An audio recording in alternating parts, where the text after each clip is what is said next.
sortir de la plaça Gran amb Gertrudis per anar en tartana a Horta. De moment no gosàvem dir-lo res. A Gertrudis li semblava una escalada inesperades conseqüències. Que jo em proposava d'anar més enllà. I amb molts mals girbats vaig afegir que jo creia fer versos en prosa.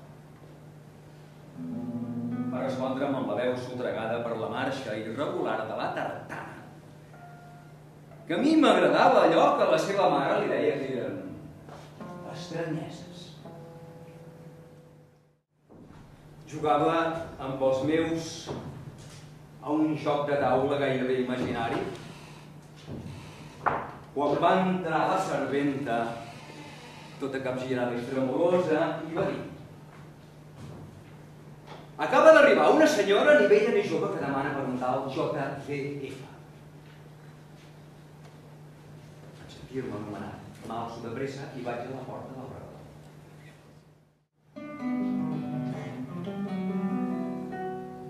Davallant amb l'ascensor, i la dama m'assenyala amb la mà la direcció que cal seguir. En tombar la cantonada jo li volia dir 4 mots, però ella, amb 2 dits davant els llavis, em fosquia. I vista del darrere, la dama em semblava un personatge vingut d'altres indrets. Sense adonar-me'n, desapareix per un carrer mort de barri antic i torna a mi amb un pom de flors idèntic al que m'havia donat a casa. Ja de nit, la dama es va perdre per complicats carrerons i jo, meravellat, vaig entornar-me a casa amb els meus. Els vaig contar el fet i cadascú hi donava el seu parer. El son, el llit, va ésser difícil.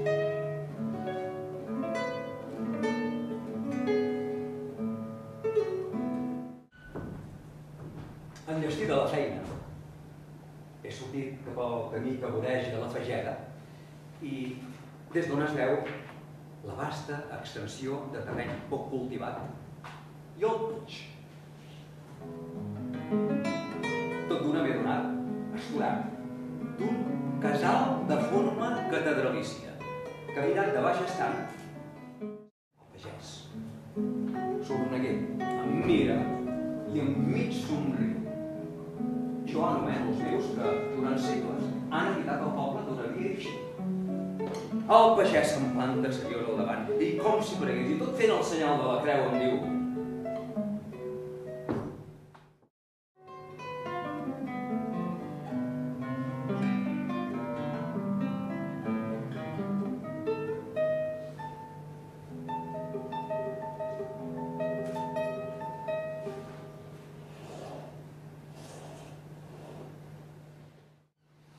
com ja sabeu, em vaga de nodrir-me amb lectures mentre intento de fixar el pensament propi o que em sembla propi que s'origina i que la intel·ligència em corregeix. Ahir, però, la meva ment no es reflectia en la lletra impresa.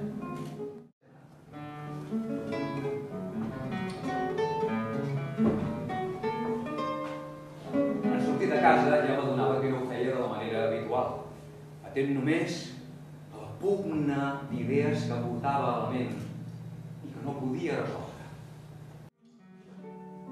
La gruta és fosca i profunda, amb parets rugoses per on davallen grosses aranyes blanques.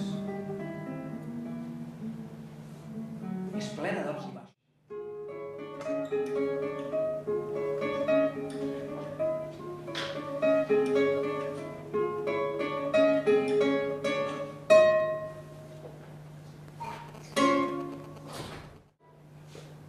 La trobo, de tant en tant, talment suggestiva al tombant del carrer Orange. Parlem de les nostres passejades pels volts de l'ermita i dels vells paratges que ombregen amb arbredes els nostres diàlegs. Quines converses, Déu meu! Puig que, tornant a mitjanit del ball, em repeteix les mateixes facècies, però en un sentit invertit. Ja m'havia passat alguna altra vegada que, en havent parlat, provava de repetir els mots que m'acabava de dir, però en expressions gairebé inèdites. De nit, si penso allò que m'ha esdevingut durant el dia, la recordo com si fossin dues físicament.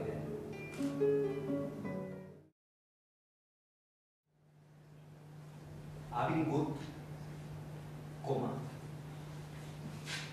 en dia fosc i de puntetes, coma, quan pensava en aquesta possibilitat. Punt.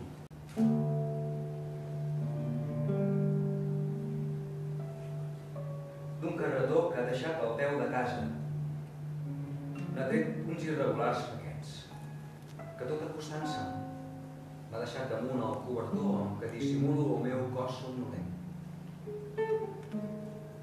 M'he girat, m'he regirat, i m'ha fet la il·lusió que cridava algú, la visió del qual se m'ha allunyat i ha desaparegut no sé pas per quina obertura.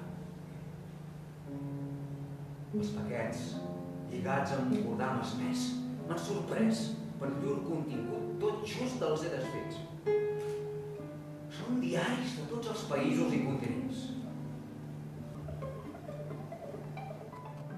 Han intentat recobrar-los per continuar-ne la lectura. Havien desaparegut. Sorprès i ulls oberts, m'adono que totes les parets de la meva cambra habitual són decorades amb dibuixos d'un realisme sorprenent. I les portes d'eixida no corresponen a les familiars. Deixo el jazz i intento de tocar les originals parets. Inútilment, no existeixen. Em sento com allunyat en un indret desconegut.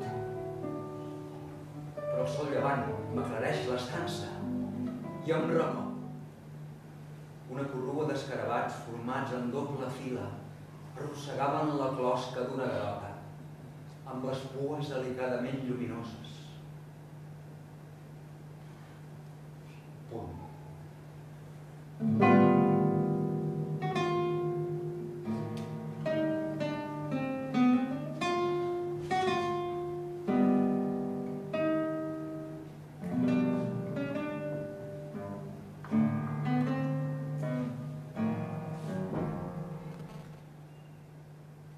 Era un cap tard i vaig decidir davallar per la drecera.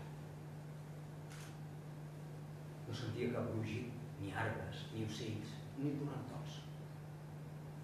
Em trobo en una plana de dimensions excepcionals que augurava una entrada celeste. Centenars de diamants, milers de pedres precioses i ara parlasses que reflectien pobles antics, altes muntanyes i cavalleres d'aigua que ja coneixia. Vaig acotar-me per examinar alguns d'aquests diamants. Cremaven. Adelerat i com enfollit vaig seguir un camí que va portar-me a un camp herbós, on milers de floretes blanques, orejades per ulls blaus alats de donzella, apareixien incessantment. I tant tots t'anava a recollir-ne per fer-ne un pom. Fora grillons! Fora grillons!